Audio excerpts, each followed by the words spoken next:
बकिया video देखने से पहले वीडियो को लाइक करें, राहम टीवी चैनल को सब्सक्राइब करें और बेल आइकन पर क्लिक करें। शुक्रिया। अस्सलाम वालेकुम वरहमतुल्लाहि वबरकातुहू। वालेकुम अस्सलाम, फरमाइए। जी हजरत जी, आपका गुलाम अर्ज कर रहा हूँ, मिर्जा हामिद मुनीरी, इंडिया, नांदेड़ शहर से।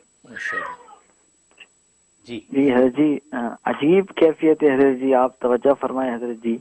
और कोई इबादत में, कोई जिक्र में मज़ा नहीं आ रहा है हजरत जी। और हजरत तकरीबन 15 दिन से ये लतीफ़े इख्फा का जो मुराक़बा चल रहा है वो भी नहीं हो रहा है हजरत जी। अब तक के पूरे जो मुराक़बे वो पाबंदी से किए हजरत जी। और इतनी तबीयत में अजीब कैफियत है हजरत जी, किसी चीज़ में मज़ा नहीं आ रहा है हजरत जी। ऐसा लग रहा है हजरत जी कि ये जिंदगी, ये बेलज़्ज़त जिंदगी से मौत ही बेहतर है हजरत जी। मैं बहुत ज्यादा परेशान हूँ हजरत जी, ना जिक्र में मजा, ना कोई चीज नहीं, और कोई अमल नहीं हो रहा हजरत जी। आप खुसूसी तवज्जो फरमाएं हजरत जी, ठीक, खुसूसी तवज्जो फरमाएं हजरत जी। बहुत शुक्रिया। अल्लाह अकबर। मिर्ज़ा हामिद इंडिया से कॉल कर रहे हैं।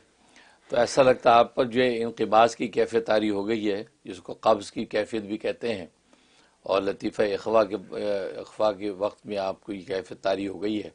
तो कोई बात नहीं, कैफियत आती हैं, कभी बस की कैफियत, कभी कब्ज़ की कैफियत।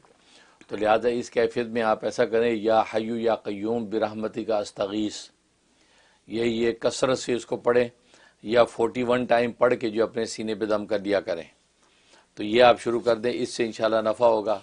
और दूसरा जो है, अपना सीधा हाथ दिल पे रख के 12 दफ़ा दुरूद इब्राहिमी पढ़ा करें, और पढ़ के जो है दिल पे फूंक लिया करें।